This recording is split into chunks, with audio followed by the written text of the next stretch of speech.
এই যে ইহুদি বলে, নাসারা বলে, এগুলো ধর্ম না, এগুলো বংশ গোষ্ঠী জাতির নাম অনুসারে নামকরণ করা হয়েছে। যেমন নাসারা এসেছে, ঈসা আলাইহিস সালামের মা মারিয়াম ফিলিস্তিনের নাসিরিয়া শহরে জন্মগ্রহণ করেছেন। নাসিরিয়া, ওইখান থেকে আসছে নাসারা। ইয়াকুব আলাইহিস সালামের 10 ছেলে, এই 10 ছেলের মধ্যে থেকে এক ছেলের নাম হচ্ছে ইয়াহুদা। এই ইয়াহুদা থেকে এসেছে ইহুদি। কিন্তু সব নবীর ধর্ম একটা। আওয়াজ করে বলুন তো সবাই, সেটা কি? ইসলাম।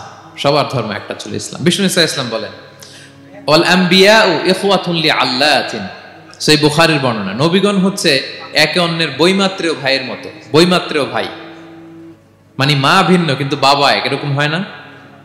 ধরেন আমার বাবা যদি একাধিক বিয়ে করে, তো প্রত্যেক স্ত্রী গর্ভে যদি সন্তান আসে, তো আমরা সবাই তো ভাই, কি বলেন? কিন্তু মা ভিন্ন। মা কি? তবে বাবা এক। নবীদের দৃষ্টান্তটা এরকম, আল আম্বিয়া ও ইখওয়াতুন লিআল্লাত। নবীরা হচ্ছেন বৈমাত্রেয় ভাইয়ের মতো, তাদের মা ভিন্ন কিন্তু বাবা এক। বিষ্ণু ইসলাম বলেন, উম্মাহাতুহুম শাত্তা ওয়া দীনুহুম ওয়াহিদ, তাদের শরীয়ত, তাদের বিধিবিধান এটা ভিন্ন ভিন্ন, কিন্তু তাদের দিন কি? এক, সেটা হচ্ছে ইসলাম। সকল নবীর ধর্মের নাম হচ্ছে ইসলাম।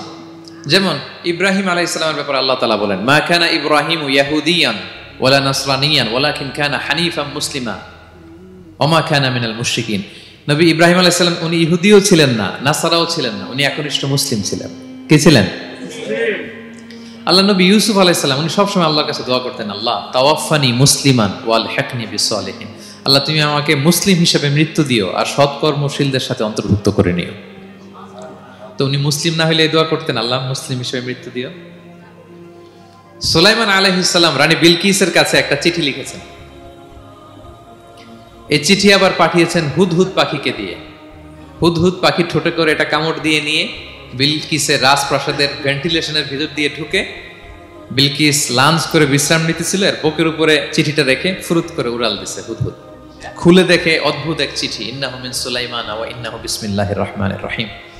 তো বিলকিসকে উদ্দেশ্য করে সাল্লাল্লাহু আলাইহি ওয়াসাল্লাম বলেছিলেন, আল্লাহ তাআলু আলাইয়া ওয়াতুনি মুসলিমিন, বিলকিস অবাধ্য হয়ো না, বাড়াবাড়ি করো না, মুসলিম হয়ে আমার কাছে ফিরে আসো। কোন নবী বলছেন? তো উনি যদি মুসলিম না হতেন, উনি মুসলিম হওয়ার আহ্বান করতেন? প্রিয় ভাইরা, তাহলে সব নবীর ধর্ম একটা, সেটা কি? ইসলাম।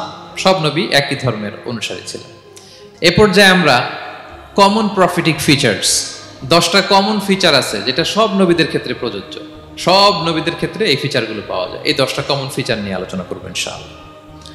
এই 10টা কমন ফিচারের 1 নম্বর হচ্ছে আল ওয়াহি। সকল নবীকে আল্লাহ তাআলা ওহী পাঠিয়েছেন, রেভেলেশন, প্রত্যাদেশ। ওহী মানে সিক্রেট মেসেজ, যেটা নবী শোনে আর আল্লাহ জানে, দুনিয়ার মানুষ এটা শোনে না। নবীরা বললে কেবল শোনে। সুবহানাল্লাহ বলেন। সব নবীকে আল্লাহ এই ওহীটা পাঠিয়েছেন। জিবরাইল আলাইহিস সালাম মারফত ওহী পাঠিয়েছেন, অথবা সরাসরি কিতাব পাঠিয়েছেন, কিংবা সহিফা পাঠিয়েছেন। আল্লাহ তাআলা ইরশাদ করছেন, ইন্না আওহাইনা ইলাইকা কামা আওহাইনা ইলা নূহি ওয়ান নাবিয়িনা মিন বা'দি। নবী নূহ আলাইহিস সালামের পরে সব নবীদের কাছে আমি যেমনি ওহী পাঠিয়েছি, আপনার কাছেও আমি এভাবে ওহী পাঠিয়েছি। সব নবীদের কাছে আমি এভাবে ওহী পাঠিয়েছি। সূরা বাকারার শুরুতে মুত্তাকিদের সংজ্ঞা দিতে যে আল্লাহ তাআলা বলেন, ওয়াল্লাযীনা ইউমিনুনা বিমা উনজিলা ইলাইকা ওয়া মা উনজিলা মিন ক্বাবলিক ওয়া বিল আখিরাতি হুম ইউকিনুন। মানে নবী হে, মুত্তাকি তো তারা যারা আপনার উপর যে কিতাব নাজিল হয়েছে এটার উপরও ঈমান আনে, ওয়া মা উনজিলা মিন ক্বাবলিক, এর আগে যত কিতাব নাজিল হয়েছে তার উপরও ঈমান আনে। তা আমরা যদি শুধু কোরআনের উপর ঈমান আনি হবে? তার আগে যত কিতাব, আসমানি কিতাব নাজিল হয়েছে এগুলোর উপরও ঈমান আনার দরকার আছে না নাই? বলেন বলেন। তাওরাতের উপর ঈমান আনতে হবে, জাবুর, ইনজিল, সুহুফে ইব্রাহিম ও মূসা সবগুলোর উপর ঈমান আনতে হবে। তো এই ওহীগুলো আল্লাহ তাআলা নাজিল করেছেন। তাহলে 1 নাম্বার কমন ফিচার হচ্ছে আল্লাহ তাআলা ওহী পাঠিয়েছেন, সব নবীকে ওহী দিয়েছেন। 2 নাম্বার ফিচার হচ্ছে same language of the people. নবীকে আল্লাহ তাআলা যেই জাতিগোষ্ঠীর কাছে পাঠিয়েছেন তিনি ওই জাতির ভাষাতেই কথা বলেছেন। ধরেন মালয় এলাকাতে যদি আল্লাহ নবী পাঠান আর ওই নবী যদি আরবিতে কথা বলে, তা আমাদের মালয়েশিয়ান ভাইরা বুঝবে? আচ্ছা, আরব দেশে যদি আল্লাহ একজন নবী পাঠান, ওই নবী ধরেন যে ম্যান্ডারিনে কথা বলে, চাইনিজ ভাষায়, আরবরা বুঝবে? চায়নাতে ধরেন আল্লাহ তাআলা এক নবী পাঠালো, সে ওখানে যে হিন্দি ভাষায় কথা বলে, চাইনিজ লোকেরা বুঝবে না। তাহলে যেই জাতির কাছে আল্লাহ পাঠাইছেন ওই জাতির ভাষা দিয়ে আল্লাহ নবীকে পাঠাইছেন। সুবহানাল্লাহ। আল্লাহ তাআলা ইরশাদ করেন, ওয়ামা আরসালনা মির রাসূলিন ইল্লা বিলিসানি কওমিহি লিউবাইয়িনা লাহুম। আল্লাহ তাআলা যত রাসূল পৃথিবীতে প্রেরণ করেছেন, বিলিসানি কওমি, যে জাতির কাছে প্রেরণ করেছেন ওই জাতির ভাষায় প্রেরণ করেছেন, যাতে করে নবীর কথা এরা বুঝে। নবীরা এসেছেন বাণীবাহক হয়ে, এখন এই বাণী যদি বুঝতে না পারে তাহলে কাজ হবে। এজন্য প্রত্যেক নবীকে আল্লাহ তাআলা যে জাতির কাছে পাঠিয়েছেন ওই জাতির ভাষায় পাঠিয়েছেন। 3 নম্বর হচ্ছে, সকল নবীকে আল্লাহ তাআলা very good standard of character দিয়েছেন। চারিত্রিক দৃষ্টিকোণ থেকে অতুলনীয় ছিল এক একজন নবী। পা থেকে মাথা পর্যন্ত কালো দাগ ফেলার মতো কিছু ছিল না। আল্লাহু আকবার। মাসুম ছিলেন। আহলুস সুন্নাহ ওয়াল জামাআর আকীদা হচ্ছে প্রত্যেক নবী ছিলেন মাসুম, কোনো গুনাহ করেন নাই, নিষ্পাপ প্রতিটা নবী। সর্বোত্তম চরিত্র দিয়ে আল্লাহ তাআলা, অনুপম চরিত্র দিয়ে আল্লাহ তাআলা তাদেরকে পাঠিয়েছেন। আল্লাহ তাআলা বলেন, ওয়া ইন্নাকা লাআলা খুলুকিন আযীম, and verily you are on a very good standard of character. নবী হে, আপনি চমৎকার একটা ক্যারেক্টারের উপর প্রতিষ্ঠিত। আপনার আচরণের মতো, ক্যারেক্টারের মতো আচরণ অতুলনীয়, পৃথিবীতে দ্বিতীয়টা খুঁজে পাওয়া যায় না, ঠিক কিনা? কারণ নবীরা যদি মডেল হন, তাদের আচরণ যদি ভালো না হয়, তাহলে মানুষ কি তাদেরকে গ্রহণ করবে? মানুষ তো তাদের কাছ থেকে শিখবে, জানবে। তো জন্য তাদের আচরণ চমৎকার হওয়ার দরকার আছে না নাই? চমৎকার আচরণ, চমৎকার চারিত্রিক মাধুর্য দিয়ে আল্লাহ তাআলা পৃথিবীতে এক একজন নবীকে প্রেরণ করেছেন। সব নবীরা ভেরি গুড স্ট্যান্ডার্ড অফ ক্যারেক্টারের অধিকারী ছিল। 4 নম্বর হচ্ছে, প্রত্যেক নবীকে আল্লাহ তাআলা মিরাকেল দিয়েছেন, মানে মুআজিজা, as a proof of their prophethood. তাদের নবুয়তির প্রমাণ হিসেবে আল্লাহ তাআলা তাদেরকে মিরাকেল দিয়েছেন, মুআজিজা। যেমন সালেহ আলাইহিস সালামকে আল্লাহ তাআলা মুআজিজা দিয়েছিলেন। তার জাতির কাছে যখন তিনি দাওয়াত দিলেন, তারা বলল, সালেহ তুমি যে নবী এটা আমরা বুঝবো কি করে? এক শর্তে আমরা তোমার উপর ঈমান আনতে পারি। সাল্লাল্লাহু আলাইহি সাল্লাম বললেন, কি শর্ত? বলতেছে, এই যে পাহাড় দেখো, এই পাহাড়ের ভেতর থেকে যদি একটা উট বের করো, 10 মাসের গর্ভবতী একটা উটটা বেরোবে, বেরোয় বাচ্চা দিবে, সাথে সাথে আমরা উটের দুধ দহন করে খাবো, এরপর আমরা ঈমান আনবো। চিন্তা করছেন কত শর্ত? পাহাড়ের ভেতর থেকে কি বের করে দেখাইতে হবে? উট। উনি আল্লাহর কাছে দোয়া করলেন, আল্লাহ বললেন কবুল, তবে কথা না শুনলে কিন্তু খবর আছে। বলছে ঈমান আনবে, ঈমান না আনলে কিন্তু খবর আছে। উনি দোয়া করলেন, আল্লাহ কবুল করলেন। পাহাড় বিদীর্ণ হয়ে একটা বিশাল আকৃতির উট বের হয়ে আসলো, 10 মাসের গর্ভবতী উট। মুহূর্তে এটা ডেলিভারি করলো একটা উটের বাচ্চা, এবং দুধ দিতে আরম্ভ করলো, ওলান ভর্তি দুধ। সবাই পেট ভরে দুধ খেলো। খাওয়ার পরে কয়, তুমি জাদুকর। খাওয়ার পরে সাল্লাল্লাহু আলাইহি সাল্লাম কি বলে? ইউ আর এ ম্যাজিশিয়ান, তুমি জাদুকর, তুমি তো বড় ভেলকিবাজ সালেহ, তুমি পাহাড়ের ভিতরে ভেলকি ঢুকাই দিছো। আল্লাহ তাআলা তাদেরকে একটা সাউন্ড গ্রেনেড, প্রচন্ড শব্দ তরঙ্গ দিয়ে ধ্বংস করে দিলেন। কানের পর্দা ফেটে সবগুলো লাশ হয়ে জমিনে পড়ে রইল। তাহলে এই যে সাল্লাল্লাহু আলাইহি সাল্লাম যেটা দেখাইছেন, এটা কি ভেলকি ছিল? ম্যাজিক ছিল? কি ছিল? মুআজিজা, miracle, as a proof of their prophethood. তাদের নবুয়তির প্রমাণ হিসেবে আল্লাহ তাআলা তাদেরকে মুআজিজা দিয়েছেন। মূসা আলাইহিস সালামের মুআজিজা কি ছিল? লাঠি। ফাআলকাহা ফাইযা হিয়া হাইয়াতুন তাসআ। ওই লাঠি রেখে দিলে মুভিং স্ন্যাক হয়ে যেত, নড়তেছে সাপ, ছবল মারবে। সুবহানাল্লাহ। এটা কি ম্যাজিক ছিল? কি ছিল? মুআজিজা। ঈসা আলাইহিস সালামকে আল্লাহ তাআলা মাইন্ড ব্লোয়িং মুআজিজা দিয়েছেন। অন্ধ ব্যক্তির চোখে হাত বুলিয়ে দিলেই দৃষ্টিশক্তি ফিরে পেত। ধবল রোগী, কুষ্ঠ রোগীর গায়ে টাচ করে দিলে স্কিন পরিষ্কার হয়ে যেত। মৃত ব্যক্তিকে দাঁড়াতে বললে মুহূর্তে দাঁড়িয়ে যেত। কুম বিইযনিল্লাহ, আল্লাহর আদেশে দাঁড়াও বললে লাশ জীবিত হয়ে দাঁড়িয়ে যেত। ভেলকিবাজি ছিল এটা? কি ছিল? বিষ্ণু ঈসা ইসলাম দাওয়াত দিচ্ছেন কুরাইশদেরকে, ওরা মানে না। বিষ্ণু নবী পাগল পড়া, বললেন, আচ্ছা বলো কুরাইশের লোকেরা কি বললে বিশ্বাস করবে যে আমি সত্য নবী? কি বললে বিশ্বাস করবে? তারা বলল, মুহাম্মদ ওই যে আকাশের চাঁদ, এটার 2 ভাগ করে দেখাইতে বললে বিশ্বাস করবো তুমি সত্য নবী। কি আবদার দেখছেন? হ্যাঁ, নবীদেরকে পেয়ে মামুর বাড়ির আবদার নিয়ে আসছিল এক এক জাতিগোষ্ঠী। বলে, মুহাম্মদ আকাশের জল জলে চাঁদটাকে যদি তুমি 2 ভাগ করে দেখাতে পারো তবেই বুঝবে তুমি নবী। বিষ্ণু ইসলাম আল্লাহর কাছে দোয়া করলেন, আল্লাহ বললেন, ঠিক আছে। ইখতারাবাতিস সাআতু ওয়ানশাক্কাল কমার ওয়া ইয়ারাউ আয়াতান ইয়ারিদু ওয়া ইয়াকুলু সিহরুম মুস্তামির। বিষ্ণু নবী সাব্বাবা, এই আঙ্গুলের নাম কি? ইবহাম, সাব্বাবা, ওয়ুসতা, বিনসার, খিনসার। হ্যাঁ, আমরা ইংরেজি নাম ঠিকই জানি, আরবিটা জানি না। ইবহাম, সাব্বাবা, ওয়াসতা, বিংসার, খিংসার। বিষ্ণু সাব্বাবা আঙ্গুলি উঠালেন, এটা শাহাদাত আঙ্গুলি বলে আমাকে, আসলে সাব্বাবা আরবিতে। তো বিশ্বনবী এভাবে আল্লাহর নাম নিয়ে চাঁদের দিকে ইঙ্গিত করলেন, মুহূর্তে আকাশের জ্যোৎস্না বিলানো চাঁদটা 2 ভাগ হয়ে গেল। কুরাইশরা দেখে তো অবাক। বিষ্ণু বললেন, এবার কথা অনুযায়ী ঈমান আনো। বলে, Muhammad you are a magician. Muhammad তুমি বড্ড বড় জাদুকর, তুমি চাঁদের মধ্যে জাদু লাগাই ফেলছো। নাউযুবিল্লাহি মিন যালিক। তাহলে আল্লাহ তাআলা এজ এ প্রুফ অফ দেয়ার প্রফিটহুড, তাদের নবুয়তের প্রমাণ হিসেবে প্রত্যেক নবীকে কি দিয়েছেন? মুআজিজা দিয়েছেন, সব নবীকে দিয়েছেন। 5 নাম্বার, সকল নবীর দাওয়াতি মিশন এক ছিল, একই মিশন নিয়ে নবীরা পৃথিবীতে এসেছেন। সেটা কি? তাওহীদ, রিসালাত, আখিরাত। আমার সাথে সাথে বলেন, তাওহীদ, রিসালাত, আখিরাত। তাওহীদ, রিসালাত, আখিরাত।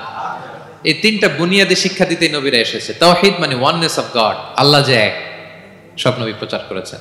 রিসালাত মানে তারা যে বার্তাবাহক হিসেবে এসেছেন, তাদের কথা মানতে হবে, এটার দাওয়াত দিয়েছেন।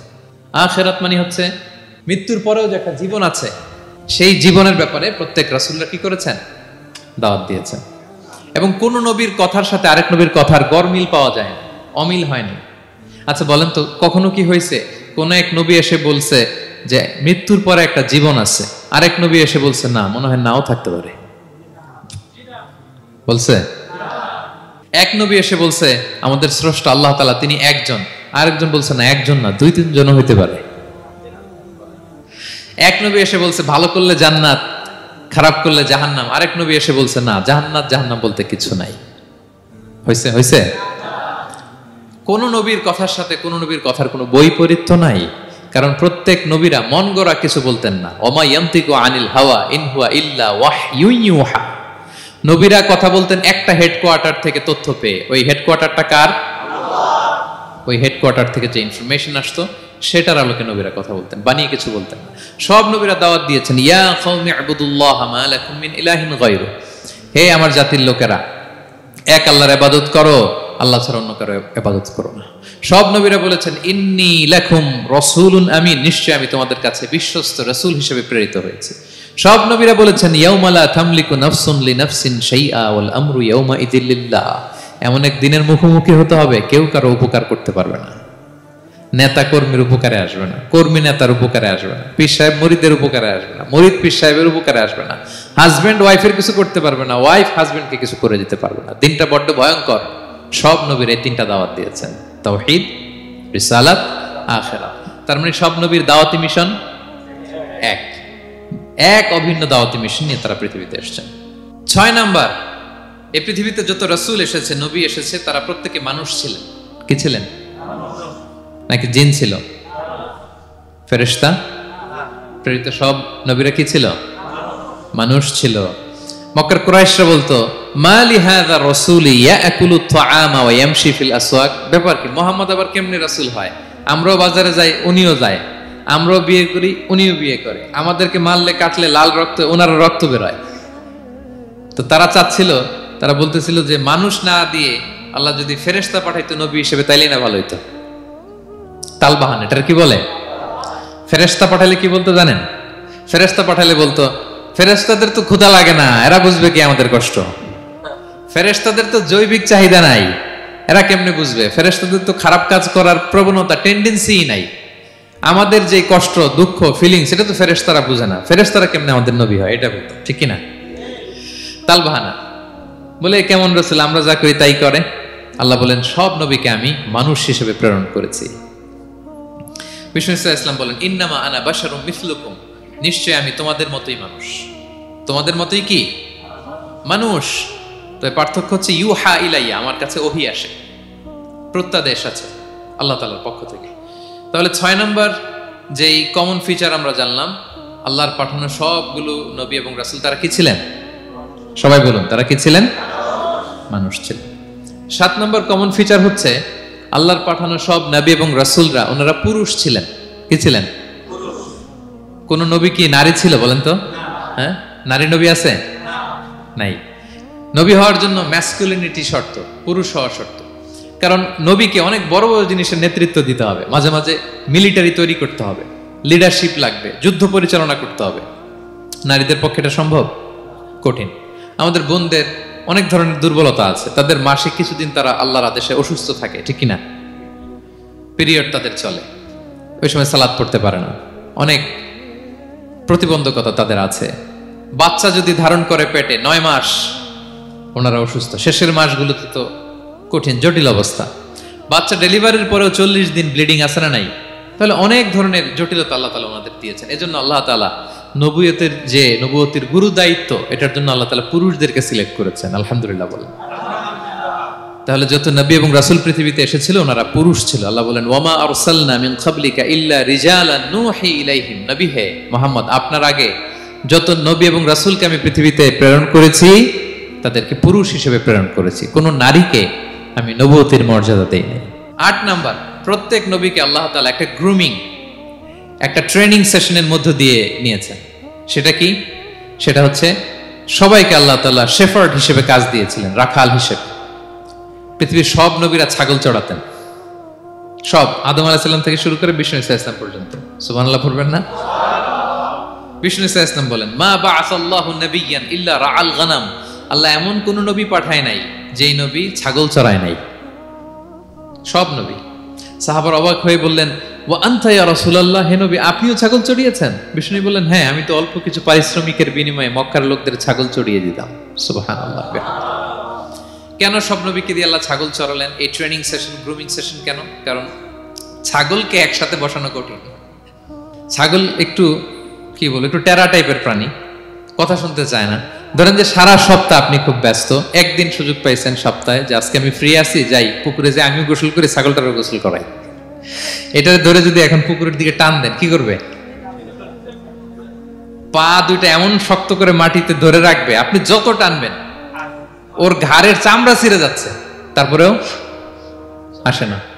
এরপর ছাগলগুলোর একসাথে রাখা কঠিন, একটা নেচে ওদিকে যায়, আরেকটা লাফ দেয় এদিকে, আরেকটা ওইদিকে। এদেরকে যদি কেউ একত্রিত করতে পারে তাহলে এই জাতিকে, মানব জাতিকে একত্রিত করা তার জন্য একেবারে সহজ, পানি ভাত, ঠিক কিনা? এজন্য আল্লাহ এই মানব গোষ্ঠীর উপর লিডারশিপ কায়েমের আগে ছাগল চড়িয়েছেন।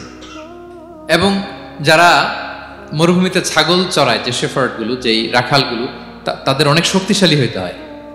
গায়ে শক্তি না থাকলে ছাগল চড়ানো যায় না, কিন্তু লাঠি নিয়ে হই হই করে পিছনে দৌড়াইতে হয়, নেকড়ের ছোবল থেকে ছাগলগুলোকে রক্ষা করতে হয়, বাঘ নেকড়ে এগুলো থেকে বাঁচাইতে হয়।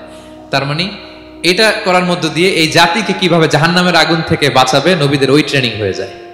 সুবহানাল্লাহ। ছাগল এদিক ওদিক দৌড়াতে থাকে, এদেরকে যেমনি একত্রিত করতে হবে, নবীদের কাজও হচ্ছে মানব গোষ্ঠীকে ইউনাইটেড করা, একত্রিত করা।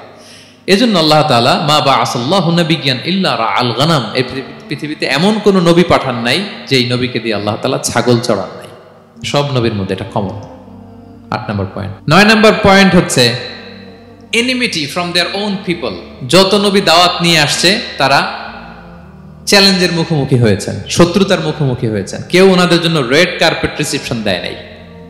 নবীদের পথ ছিল বড় পিচ্ছিল, এটা কুসুমাস্তীর্ণ ছিল না, কণ্টকাকীর্ণ। কেউই সহজে মেনে নেয় নাই। দাওয়াত দিছে তো রিজেক্ট, সবাই প্রত্যাখ্যান করেছে, সবাই প্রত্যাখ্যান করেছে। এটা কমন ছিল, প্রত্যেক নবীকে এটা মুখোমুখি হতে হয়েছে। Mockery, vulgarism, operation, mental torture, physical torture and what not, সব ধরনের। ইভেন অনেক নবীকে হত্যা করা হয়েছে দিনের দাওয়াতের কারণে। বনি ইসরায়েলের লোকেরা তাদের নিজেদের 70,000 নবীকে নিজেরা হত্যা করেছে। এমনকি আমার নবী বিশ্বনবী মুহাম্মদ রাসূলুল্লাহ সাল্লাল্লাহু আলাইহি ওয়াসাল্লামকে হত্যার ষড়যন্ত্র করা হয়েছিল। আল্লাহ তাআলা দয়া করে বিশ্বনবীকে হিজরতের ব্যবস্থা করে দিয়ে প্রাণে বাঁচিয়েছেন, মক্কা থেকে মদিনাতে পাঠিয়ে দিয়েছেন। তাহলে এই পথ বড় কঠিন ছিল, নবীদের পথ, সব নবীর জন্য, এক্সেপ্ট সুলাইমান এবং দাউদ আলাইহিস সালাম, তাদের কথা ভিন্ন। এছাড়া সব নবীরা এই সংগ্রাম, এই বিরোধিতা, এই শত্রুতা, এই জেলাসি, এগুলোর মুখোমুখি হয়েছে পৃথিবীর সকল নবীরা। সকল নবীরা। বিষ্ণু ইসা ইসলাম ঘুমাতে পারে নাই একটা রাত শান্তিতে। বিষ্ণুর বায়োগ্রাফি যদি আপনি পড়েন, জীবনে যদি পড়ে দেখেন, প্রত্যেকটা নবীর জীবনে এই কষ্টকর মুহূর্তগুলো ছিল। শত্রুতা সব নবীকে পোহাতে হয়েছে। বিষ্ণু ইসা ইসলামের কাছে যখন প্রথম নাজিল হলো ইকরা বিসমি রাব্বিকাল্লাযী খালাক, সূরা আলাকের প্রথম কয়টা আয়াত? 5 আয়াত নিয়ে কোরআনের ভারে নতুন রেগুলেশন পেয়ে বিষ্ণুনবী কাঁপতে আরম্ভ করলেন। কাঁপতে কাঁপতে জ্বর এসে গেল বিষ্ণুনবীর গায়ে। নিচে নেমে আসলেন। খাদিজা রাদিয়াল্লাহু তাআলা আনহাকে বললেন, জাম্মিলুনি জাম্মিলুনি, আমাকে কম্বল চাপা দাও, আমার খুব শীত লাগছে, আমার জ্বর এসে গিয়েছে। কাঁপতে লাগলেন বিষ্ণু সাল্লাল্লাহু আলাইহি ওয়াসাল্লাম। খাদিজা রাদিয়াল্লাহু তাআলা আনহার এক চাচাতো ভাই ওয়ারাকা ইবনে নওফল ছিল ইনজিল কিতাবের পণ্ডিত। খাদিজা রাদিয়াল্লাহু তাআলা আনহা বিষ্ণুকে নিয়ে চাচাতো ভাইয়ের কাছে গেলেন, যে বলেন, ভাই ওরাকা, দেখেন তো মুহাম্মদ কি বলে, সে কি দেখছে, কি নিয়ে আসছে, কাঁপতেছে আর বলতেছে আমি মরে যাব, আমাকে কম্বল চাপা দাও। ওরাকা বললেন, মুহাম্মদ কে এসেছিল বলতো? বিষ্ণু জিবরাইল ইসলামের বর্ণনা দিলেন। কি বলেছে বলতো? 5 আয়াতের বর্ণনা বিষ্ণু ইসলাম দিলেন। তখন বিষ্ণু ইসলামের কথা শুনে ওরাকা বলল, তোমার কাছে যে এসেছে ওহুয়ান নামুস, মানে জিবরিল, সে সব নবীদের কাছে এসেছে। মুহাম্মদ তুমি নবী হবা, তুমি কি হবা? তুমি নবী হবা, আখিরি নবী হবা তুমি। যে তোমার কাছে এসেছে সে সব নবীদের কাছে ওহী নিয়ে এসেছিল। আর জেনে রাখো মুহাম্মদ, তোমার এলাকার লোকেরা একদিন তোমাকে এলাকা থেকে বের করে দিবে। ভবিষ্যৎবাণী করতেছিলেন। বিশ্বনবী বললেন, আওয়া মুখরিজিয়াহুম, আমার ভাই বেরাদার, আমার জ্ঞাতি গোষ্ঠীর লোকেরা আমার এলাকা ছাড়া করবে? ওরাকা বললেন, হ্যাঁ। লাম ইয়াতি রাজুলুন কাত্তু বিমিসলি মা জিতা বিহি ইল্লা উদিয়া, তোমার মতো এরকম রিসালাতের দায়িত্ব নিয়ে যারাই কোনো জাতির কাছে এসেছে তাদের সাথে এরকম শত্রুতা করা হয়েছে। বিষ্ণু ইসলাম সেদিনের কথা শুনে, ওরাকার কথা শুনে অবাক হয়েছিলেন। তাহলে সব নবীদের ক্ষেত্রে 9 নম্বর কমন বৈশিষ্ট্য হচ্ছে তাদেরকে বাধার সম্মুখীন হতে হয়েছে। এখনো যারা নবীদের পথে চলবে বা চলে তাদের জীবনে বাধা বিপত্তি আছে না নাই? হ্যাঁ, তারা জেনে বুঝেই এই পথে এসেছে, তারা হিসাব মিলিয়েই এই পথে নেমেছে। এজন্য বাধা বিপত্তি চ্যালেঞ্জ কোন মুমিনকে তার রাস্তা থেকে সরাতে পারে না, ঠিক কিনা বলেন? এক চুলো নড়াতে পারে না। এটা নবীদের পথ, এটা নবীওয়ালা কাজ। এখানে জুলুম থাকবে, এখানে বাধা বিপত্তি থাকবে, এখানে চ্যালেঞ্জ থাকবে। এই পথটা সোজা, সিরাতুল মুস্তাকিম। যদি শেষ মাথায় যাওয়া যায়, ডাইরেক্ট জান্নাতুল ফিরদাউস। আলহামদুলিল্লাহ। তাহলে সব নবীরা বাধার সম্মুখীন হয়েছে। 9টা কমন ফিচার গেল। 10 নম্বর, দ্য লাস্ট কমন ফিচার, পৃথিবীর সব নবীরা ইন্তেকাল করেছেন, আর কোন নবী আসবেন? আসবে? পৃথিবীর সব নবীরা মারা গিয়েছেন, কিন্তু আলামুল বারজাখে, বারজাখের জগতে নবীরা জীবিত। আই রিপিট, আমি আবারও বলি, প্রত্যেক নবী তার কবরে জীবিত আলামুল বারজাখে। আমরা এই দুনিয়াতে আসার আগে যেই জগতে ছিলাম, ওই জগৎটার নাম হচ্ছে আলামুল আরওয়াহ, মানে রুহের জগৎ। সেখান থেকে আমরা এই জগতে এসেছি, এটার নাম আলামুদ দুনিয়া, দুনিয়ার জগৎ। আবার মৃত্যুর পরে যে নতুন এক্সটেশনে আমরা যাব, সেটার নাম হচ্ছে আলামে বারজাখ, বারজাখের জগৎ। নবীরা ওই বারজাখের জগতে জীবিত। বিষ্ণু ইসলাম সুনানে আবু দাউদের হাদিসে বলেন যে, ইন্নাল্লাহা হাররামা আলাল আরদি আন তাকুলা আজসাদাল আম্বিয়া, আল্লাহ তাআলা এই জমিনকে, নবীদের দেহকে কনজিউম করাকে হারাম করে দিয়েছেন। মানে জমিনের জন্য নবীদের লাশকে পচিয়ে ফেলা, খেয়ে ফেলা হারাম। যত নবী যেখানে ইন্তেকাল করেছেন, তাদের পবিত্র দেহ মোবারক এখনো আগের মতো একেবারে, যখন মৃত্যুবরণ করেছিলেন তখন লাশটা যেমন তাজা ছিল, এখনো প্রত্যেকে তার কবরে এরকম তাজা লাশ নিয়ে শুয়ে আছে। প্রত্যেক নবী কবরে জীবিত। বিষ্ণু ইসলাম ওনার কবরে জীবিত। তবে এটা বারজাকি জগতে। এই দুনিয়া তিনি যেভাবে জীবিত ছিলেন ওইভাবে না, বারজাকি জগতে জীবিত। আমরা যখন প্যারা নবীর উপর সালাম পৌঁছাই, দুরুদ পড়ি, প্রত্যেক ফেরেশতা, একটা ফেরেশতা আছে এই দুরুদগুলোকে নিয়ে বিষ্ণুনবীর কাছে পৌঁছায়। আপনার বাবার নাম, আপনার নাম বলে ফেরেশতা বলে যে অমুকের ছেলে অমুক আপনাকে সালাম দিয়েছে। বিষ্ণুনবী কবর থেকে নিজে ওই সালামের উত্তর বলে, কারণ বিষ্ণু ইসলাম বারজাকের জগতে তিনি জীবিত। হায়াতুন নবী, বারজাকের জগতে তিনি জীবিত। আরেক হাদিসে বিষ্ণু ইসলাম বলেন, আল আম্বিয়া ও আহিয়াউন ফি কুবুরিহিম ইউসাল্লুন, নবীরা তাদের কবরে জীবিত, সেখানে তারা সালাত আদায় করে। নবীরা তাদের কবরে কি করে? সালাত আদায় করে। তাহলে এই 10টা হচ্ছে কমন ফিচার্স এবং প্রফিটস। সব নবীদের মধ্যে এই বিষয়গুলো পাওয়া যায়। সর্বশেষ পয়েন্ট হচ্ছে lessons from the life of the profits. এত নবী রাসূল যে আল্লাহ তাআলা আমাদের হেদায়েতের জন্য পাঠালেন, তাদের জীবনী থেকে আমাদের জন্য শিক্ষা কি, লেসন কি, এটা জানার দরকার আছে না নাই? বলেন। প্রথম আসমানে এসে ডাকতে থাকেন, আলা মিন মুস্তাগফিরিন আগফির আলা, কে ক্ষমা চাবা, কে পাপ করেছে, জুলুম করেছে, বলো, আমি ক্ষমা দেওয়ার জন্য আসছি। আলা মিন মুস্তারজিকিন আরযুক আলা, কার রিজিকের দরকার, কার চাকরি নাই, কার ব্যবসা মন্দা, আমার কাছে চাও, আমি আল্লাহ বাড়িয়ে দেব। কার কি লাগবে বল, আমি দেব। আল্লাহ তাআলা দেওয়ার জন্য আসছে, আমি নেয়ার জন্য উঠতে পারি না। আমরা যেন আল্লাহ তাআলার কাছে চাই বেশি বেশি, এবং ভুল করলে যেন আমরা অনুতপ্ত হই। ভুল করলে আমরা কি হব? সাইয়েদনা আদম আলাইহিস সালামের জীবন থেকে আমরা এটা শিখলাম। 2 নম্বরে সাইয়েদনা নূহ আলাইহিস সালামের লাইফ থেকে আমরা কি শিখি? ওনার লাইফ থেকে আমরা শিখি হচ্ছে কনসিস্টেন্সি, মানে লেগে থাকা। ভালো কাজের জন্য কি করা? লেগে থাকা। উনি 950 বছর দাওয়াত দিয়েছিলেন ওনার জাতিকে। কয় বছর বলেন তো? 950 বছরের দাওয়াতি কার্যক্রমের ফলে উনি ফলোয়ার জোটাইতে পারছেন কয়জন জানেন? 80 জন। কয়জন? 80 জন। এরাই আমাদের পূর্বপুরুষ। আমরা পৃথিবীর সবাই কিন্তু এদেরই নাতিপুতি। এই 80 জনকে নিয়ে উনি নৌকার উপর উঠছিলেন, কিস্তির উপর, আর বাকিটা তো মহাপ্লাবন দিয়ে আল্লাহ ধ্বংস করে দিয়েছেন। ওই 80 জন আবার জমিনে এসে জমিন আবাদ করা শুরু হলো, ওখান থেকে পৃথিবীর সকল মানুষ। সুবহানাল্লাহ। উনি বলেন, ক্বালা রাব্বি ইন্নী দাআউতু কওমি লাইলান ওয়া নাহারা। আল্লাহ, আমি দিন রাত এক করে আমার জাতি গোষ্ঠীকে দাওয়াত দিয়েছি। ফালাম ইয়াজিদহুম দুআই ইল্লা ফিরারা। কিন্তু আমারে দেখলে লোকগুলো ভেগে ভেগে যায়। আর কি করে? আমার কথা যেন শুনতে না হয় এরা কানে আঙ্গুল দিয়ে রাখে আর মুখে কাপড় পেঁচিয়ে রাখে। নূহ আলাইহিস সালাম তারপরও থামতেন না, কন্টিনিউয়াস দাওয়াতি কাজ। লোকজন নূহ আলাইহিস সালামকে পিটিয়ে আধামরা করে কাঁথা দিয়ে পেঁচিয়ে পাহাড়ে রেখে আসতেন। ওইখান থেকে এসে নূহ আলাইহিস সালাম আবার দাওয়াত দিতে শুরু করতেন। What a consistency! কিভাবে লেগেছিলেন! 950 বছর তিনি দাওয়াত দিয়েছেন, মাত্র 80 জন ফলোয়ার হয়েছিল। তাহলে আমরা অল্প দাওয়াতি কাজ করেই আমরা হতাশ হয়ে যাই। হায় রে, আমার কথা শুনলো না, হায় রে আমার কথা পৌঁছাইল না, হায় রে আমার কাছে এসে কেউ মুসলিম হইল না, হায় রে আমার কথা। অস্থির। আপনার কাজ হচ্ছে পৌঁছে দেওয়া, আপনার কাজ হচ্ছে কোরআনের কথা মানুষকে বলা। এটা দিয়ে কতটুকু কি হবে এটার ফয়সালা কার? তাহলে নূহ আলাইহিস সালামের জীবনী থেকে আমাদের শিক্ষা হচ্ছে কনসিস্টেন্সি। 950 বছর উনি লাগাতার দাওয়াত দিয়েছেন, থামে নাই, হতাশ হয় নাই, হাল ছাড়া নাই। নবীরা কখনো হাল ছাড়ে না। সুবহানাল্লাহ পড়ে। 3 নাম্বার, ইব্রাহিম আলাইহিস সালামের জীবনী থেকে আমাদের জন্য শিক্ষা হচ্ছে ওবিডিয়েন্স, আনুগত্য। কি করে আল্লাহ তাআলার কাছে আনুগত্য করতে হয়। আল্লাহু আকবার।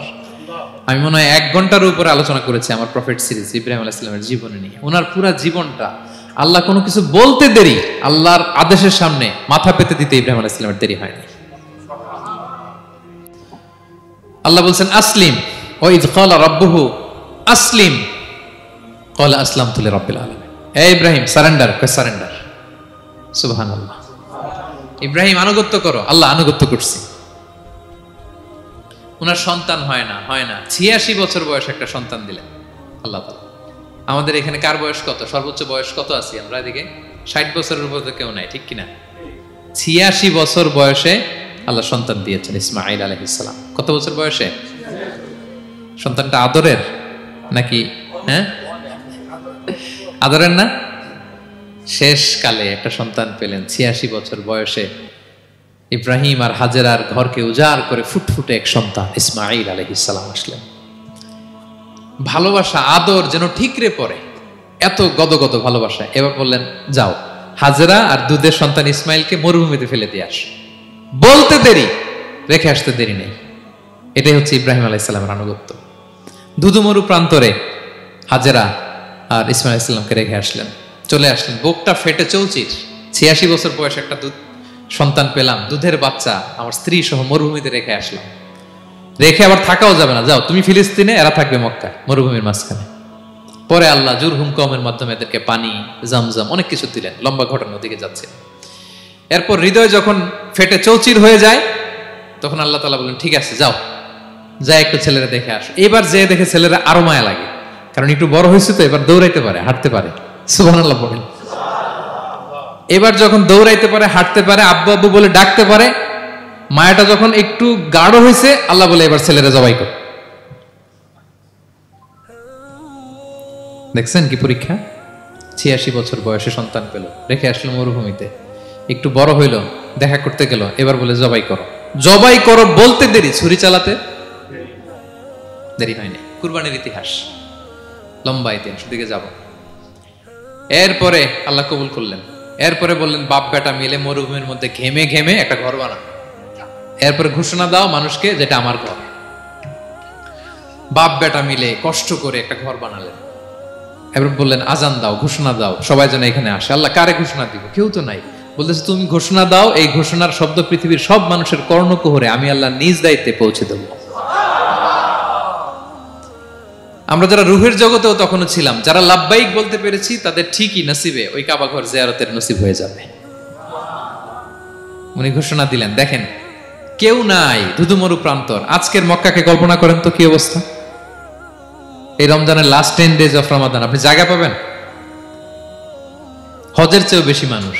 কিভাবে আল্লাহ কবুল করেছেন, কিভাবে আনুগত্য, সাবমিসিভনেস, নিজেকে আল্লাহর কাছে পুরো সুপর্দ করা, এর নমুনা সাইয়েদনা ইব্রাহিম আলাইহিস সালাম পেশ করেছেন। তাহলে সংক্ষিপ্ত কথা হচ্ছে, আল্লাহ নবী ইব্রাহিম আলাইহিস সালামের জীবনী থেকে আমাদের জন্য শিক্ষা হচ্ছে অবিডিয়েন্স, আনুগত্য। কিভাবে আল্লাহর আদেশের সামনে মাথা পেতে দিতে হয়। পারা যাবে তো? হ্যাঁ, ওই ইব্রাহিম আলাইহিস সালামের রক্ত আমাদের দেহে বহমান। আমরাও নবী ইব্রাহিমের উত্তরসূরি। নবী ইব্রাহিমের আলাইহিস সালামের মতো আমরাও ইসলামের জন্য জীবন বিলিয়ে দেওয়ার দরকার আছে না নাই? বলেন বলেন। শক্ত পদে আমাদেরকেও এরকম স্যাক্রিফাইসের মেন্টালিটি অর্জন করতে হবে। অবিডিয়েন্স, আনুগত্যের শিক্ষা আমরা নবী ইব্রাহিম আলাইহিস সালামের কাছ থেকে পাই। 4 নম্বর, ইয়াকুব আলাইহিস সালাম, ওনার জীবনী থেকে শিক্ষা হচ্ছে পেশেন্স, ধৈর্য। আমাদের অনেকের ধৈর্য নাই, আমরা অস্থির, অল্পতে ধৈর্য হারাই ফেলি। ধৈর্য এমন একটা গাছ, এই গাছের সারা গায়ে অনেক কাঁটা, কিন্তু এই গাছের ফল বড্ড মিষ্টি। ধৈর্য এমন একটা গাছ, গাছের সারা গায়ে কি, কিন্তু ফলটা। ইয়াকুব আলাইহিস সালামের কলিজার টুকরা ইউসুফ আলাইহিস সালামকে ভাইয়েরা মেরে আহত করে কুয়ায় ফেলে দিছে। কুয়া থেকে নিয়ে মিশরে বিক্রি করে দিছে। এখন এতিম হয়ে আরেক জায়গায় থাকে, বাবার কলিজা ফেটে যায়, ছিঁড়ে যায়, কিন্তু কাউরে বিচার দেয় না, কাউরে কিছু বলে না। উনি বলে ইন্নামা আশকু বাসি ওয়া হুজনি ইলাল্লাহ, আমার দুঃখ, কষ্ট, মনের জ্বালার যন্ত্রণা আমি একজনের বলি, তিনি কে? আল্লাহ। ধৈর্য ধারণ করলেন। প্রাপ্তবয়স্ক অবস্থায় ওনার ছেলে বানিয়ামিন, তাকেও হারালেন। আবার বলে আমি কাউরে বিচার দিই না, একজনের বলি, তিনি কে? আল্লাহ। এই 2 ছেলের শোকে কাঁদতে কাঁদতে অন্ধ হয়ে গেলেন। আল্লাহু আকবার। সাইয়েদনা ইয়াকুব আলাইহিস সালাম একবার ধৈর্য হারামান নাই। তাহলে আল্লাহ নবী ইয়াকুব আলাইহিস সালামের জীবনী থেকে আমাদের জন্য শিক্ষা হচ্ছে পেশেন্স। বিপদে আমরা কি ধরবো? ধৈর্য ধারণ করব। 5 নম্বরে, ইউসুফ আলাইহিস সালামের জীবনী থেকে আমাদের শিক্ষা হচ্ছে he is the archetype of good character, উন্নত চরিত্রের মডেল। আমার যুবক ভাইয়েরা, কায়েদ ফাউন্ডেশন বাংলাদেশের আজকের ইফতার প্রোগ্রামে যুবক যারা এসছো, তোমাদের জন্য শিক্ষা আর্কিটাইপ অফ গুড ক্যারেক্টার, চরিত্র কিভাবে হেফাজত করতে হয়, এর মডেল, প্রেরণার বাতিঘর, তাগড়া যুবক, পৃথিবীর সবচাইতে সুন্দর পুরুষ ইউসুফ আলাইহিস সালাম। তাকে দেখে ওই সময়ের আরেক বিশ্ব সুন্দরী জুলাইখা প্রেমে মাতোয়ারা, গোপন কক্ষে নিয়ে প্রেম নিবেদন করেছে, বলেছে ইউসুফ কাক পক্ষে টের পাবে না। আল্লাহ নবী ইউসুফ আলাইহিস সালাম এটাকে প্রত্যাখ্যান করলেন। জোরাজুরি করলো, প্রত্যাখ্যান করলেন। মারধর করা হলো, প্রত্যাখ্যান করলেন। সবশেষে আলটিমেটাম দিল, যদি আমার কথা মতো না চলো জেলখানায় ভরবো। উনি বললেন ক্বালা রাব্বি সিজনু আহাব্বু ইলাইয়া মিম্মা ইয়াদউনানি ইলাই, আল্লাহ এই পাপের কাজের চেয়ে জেলখানায় আমার জন্য ভালো। বিনা অপরাধে, বিনা দোষে 1 যুগ মিথ্যা অপবাদে কারাবন্দী ছিলেন সাইয়েদনা ইউসুফ আলাইহিস সালাম। তারপরেও চরিত্রের ব্যাপারে 1 বিন্দুও কম্প্রোমাইজ করেন। যুবক ভাইরা, চরিত্র বড় দামি সম্পদ। সম্পদ গেলে সম্পদ আসে, স্বাস্থ্য গেলে স্বাস্থ্য আসে, একবার চরিত্র নষ্ট হলে ওই চরিত্র আর ফিরে পাওয়া যায় না। সাইয়েদনা ইউসুফ আলাইহিস সালামের জীবনী থেকে আমাদের শিক্ষা হচ্ছে চরিত্রকে কিভাবে প্রিজার্ভ করতে হয়, এটা। 6 নম্বরে, সাইয়েদনা ঈসা আলাইহিস সালামের জীবনী থেকে আমাদের জন্য শিক্ষা হচ্ছে স্লেভারি, দাসত্ব। কারণ আমরা সবাই গোলাম একজনের। বলেন তো কার গোলাম? আল্লাহর গোলাম। কিন্তু ওনার সব উম্মতেরা, মানে খ্রিস্টানরা তাকে বলে সান অফ গড, উনি নাকি আল্লাহর সন্তান। নাউজুবিল্লাহ পড়েন। ওনার মা ম্যারি, মানে মারিয়াম আলাইহিস সালাম নাকি আল্লাহর স্ত্রী। নাউজুবিল্লাহ। কিন্তু উনি জন্মের পরেই দুধের শিশু মায়ের কোলে বসে একটা ছোট্ট ভাষণ দিয়েছিলেন। বলেছিলেন ইন্নী আব্দুল্লাহ আতানিয়াল কিতাবা ওয়া জাআলানি নবিয়্যা, আল্লাহ আমাকে আল্লাহর গোলাম বানিয়ে পাঠিয়েছেন। দেখেন কি নবী, প্রথমে এসে বলেন আমি কিন্তু রাসূল। একে তো দুধের শিশু, মুখের প্রথম কথা কি? ইন্নী আব্দুল্লাহ, আমি আল্লাহর গোলাম। যাতে করে পুরো খ্রিস্ট সমাজের বিরুদ্ধে দলিল হয়ে থাকে যে তোমাদের নবী পৃথিবীতে এসে তার মুখ নিঃসৃত প্রথম শব্দটাই ছিল আমি আল্লাহর দাস, আমি আল্লাহর গোলাম। এবং উনাকে, ওনার মাকে আল্লাহ স্পেশাল ইন্টারোগেট করবেন কিয়ামতের দিন। ঈসা, মারিয়াম, তোমরা কি বলে আসছিলা যে তুমি আমার বউ আর তুমি আমার সন্তান? ওনারা কাচুমাচু করে থার থার করে কাঁপবে আল্লাহর সামনে, কারণ এটা শিরকের প্রশ্ন। তারা বলবে আল্লাহ আমরা যদি বলতাম আপনি তো জানতেন, আপনি যা শিখিয়েছেন আমরা তাই বলেছি। আল্লাহ জানেন যে উল্টাপাল্টা কিছু বলে নাই, তারপরও কোটি কোটি মানুষের সামনে এত বিশাল জনগোষ্ঠী কেন এই নবীকে আল্লাহর সন্তান বললো? আল্লাহ তাআলা ঈসা আলাইহিস সালামকেও ছাড়বেন না। জিজ্ঞেস করবেন, তিনি বলবেন আল্লাহ আমি যে তোমার গোলাম এটার দাওয়াত দিয়েছি, আর আজীবন গোলামের মতোই ছিলাম। ঈসা আলাইহিস সালাম কৃষকের সাথে, মজুরের সাথে, কুলির সাথে, ধোপাতের সাথে বন্ধুত্ব করেছিলেন। সমাজের নিচু শ্রেণীর লোকেরা ছিল তার ফলোয়ার। আল্লাহু আকবার। তাহলে সাইয়েদনা ঈসা আলাইহিস সালামের জীবনী থেকে আমরা শিখলাম আমরা সবাই আল্লাহর গোলাম, আল্লাহর দাস। সর্বশেষ নবী, বিশ্ব নবী, পেয়ারা নবী মুহাম্মদুর রাসূলুল্লাহ সাল্লাল্লাহু আলাইহি সাল্লামের জীবনী থেকে কি শিক্ষা? এই শিক্ষা তো বলতে গেলে ঘন্টার পর ঘন্টা লাগবে। একটা শিক্ষা শুধু বলি, সেটা হচ্ছে মার্সি। ওমা আরসালনাকা ইল্লা রাহমাতাল লিল আলামিন। I have sent you as a mercy for the entire universe. নবী হে, আমি আপনাকে গোটা বিশ্বের সবার জন্য রহমত করে প্রেরণ করেছি। তিনি মানুষের জন্য রহমত, তিনি প্রাণীর জন্য রহমত, তিনি পাখির জন্য রহমত, তিনি স্ত্রীদের জন্য রহমত, তিনি উম্মতের জন্য রহমত, তিনি তার ফলোয়ার সাহাবীদের জন্য রহমত। ঠিক কিনা? তিনি কত রহমতের নবী ছিলেন? বিষ্ণু ইসলাম কতটা রহমতের নবী ছিলেন? ছোট্ট একটা উদাহরণ দিয়ে শেষ করি। বিষ্ণু ইসলাম বলেন, লিকুল্লি নাবিয়িন দাওয়া মুস্তাজাবা। আল্লাহ প্রত্যেকটা নবীকে একটা করে দোয়ায়ে মুস্তাজাবা দিয়েছেন। মানে এমন দোয়া, এই দোয়া করতে দেরি কিন্তু দোয়া কবুল হতে দেরি হয়। সব নবীকে আল্লাহ বলছেন, এই নবীরা তোমাদের প্রত্যেককে একটা করে দোয়া করার সুযোগ দিলাম এই দুনিয়াতে, এবং দোয়াটা করার সাথে সাথেই কবুল করে ফেলবে। বিষ্ণু বলেন লিকুল্লি নাবিয়িন দাওয়া মুস্তাজাবা। সব নবীরা একটা করে দোয়া মুস্তাজাব পেয়েছেন, দাআউ বিহা। আর নবীরা ওই দোয়াটা দুনিয়াতেই করে ফেলছে। সব নবীর ওই স্পেশাল দোয়া যেটা করলেই কবুল, ওটা সব নবীরা কি করছে? দুনিয়াতেই করে ফেলেছে। কিন্তু বিশ্বনবী বলেন ওয়া ইন্নী আখতাবিউ দাওয়াতি শাফাআতান লি উম্মতি ইয়াউমাল কিয়ামা। আমি আমার সেই দোয়াটা এই দুনিয়ার বুকে অন্যান্য নবীদের মতো করি নাই। আমি আমার দোয়াটা আমার গুনাহগার উম্মতের জন্য কিয়ামতের কঠিন দিনে তারা যখন মুসিবতে পড়ে যাবে, ওই মুসিবত থেকে বাঁচার জন্য ওই দোয়াটা আমি আমার উম্মতের জন্য রেখে দিয়েছি। ওয়া ইন্নী আখতাবিউ দাওয়াতি শাফাআতান লি উম্মতি ইয়াউমাল কিয়ামা। সব নবীরা এই দোয়াটা করেছে, দুনিয়াতেই কবুল হয়ে গিয়েছে। কিন্তু বিষ্ণুনবী বললেন আমি চাইলে এই দোয়াটা করতে পারতাম। তায়েফের ময়দানে বিষ্ণুনবী ওই দোয়া করলে বিষ্ণুনবীর গা দিয়ে রক্ত ঝরে না। কুরাইশদের সাথে বিষ্ণুনবীর 3 বছর জেল খাটা লাগে না। মদিনাতে বিষ্ণুনবী অনেক না খেয়েছিলেন, পেটে পাথর বেঁধেছিলেন, দোয়া করলে জান্নাত থেকে খাবারের বস্তা চলে আসতো, মুহূর্তেই কবুল। জীবনের কোনো কঠিন পরিস্থিতিতে বিষ্ণুনবী এই দোয়াটা করে নাই। বিষ্ণু বলেন আমি আমার এই দোয়াটা স্পেশালি আমার গুনাহগার উম্মতের জন্য রেখে দিয়েছি। কিয়ামতের কঠিন ময়দানে আমার গুনাহগার উম্মত যখন বিপদে পড়ে যাবে, তাদেরকে ওই বিপদ থেকে বাঁচানোর জন্য ওই দোয়াটা আমি প্রিজার্ভ করে দিয়েছি। বিষ্ণু ইসলাম আমার জন্য এই দোয়াটা রেখে দিয়েছেন। প্রিয় ভাইয়েরা, এই দোয়াটা আপনার জন্য রেখে দিয়েছেন।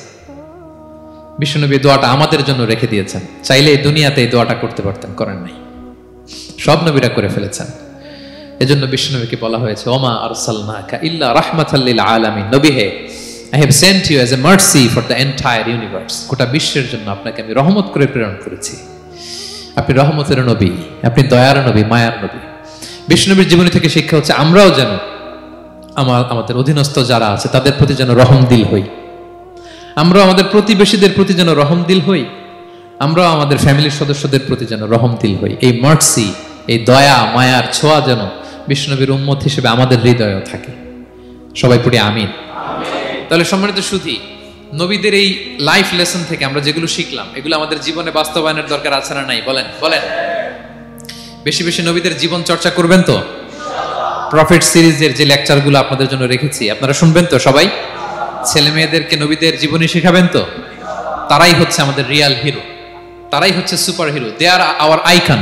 এবং আমাদের হেদায়েতের জন্য তাদেরকে আল্লাহ তাআলা আমাদের কাছে পাঠিয়েছেন নবী হিসেবে, রাসূল হিসেবে। নবীরা যেই পথে চলেছেন, যে দিক নির্দেশনা আমাদেরকে দিয়েছেন, আমরা যেন আমাদের জীবনকে ওই পথে ওই মতে পরিচালিত করতে পারি। আল্লাহ তাআলা আমাদের সবাইকে কথাগুলো বোঝা আর আমল করার তৌফিক দান করুন।